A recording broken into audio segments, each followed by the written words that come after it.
Step বলতে গতকালকে রাত্রে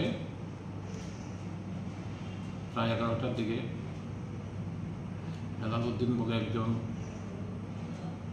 ড্রাগ কারবারিকে গোয়েন্দা দপ্তর উত্তর ত্রিপুরা এবং ধর্মনগর থানার পুলিশ যৌথ অভিযানে আটক করে। তার কাছ থেকে 22 গ্রাম বিশুদ্ধ কোয়ালিটির হিরোইন আটক করা হয়েছে, একটা বাইক আটক করা হয়েছে। এলাকার মানুষ সন্তুষ্টি ব্যক্ত করেছে, অনেকে ফোন করেছে। একটা আমরা কেস অলরেডি নিয়েছি, তাকে আজকে কোর্টে ফরওয়ার্ড করা হবে, তাকে পুলিশ থানাতে নিয়ে আসা হবে। কত গ্রাম মাল উদ্ধার করা হয়েছে? 22 গ্রাম।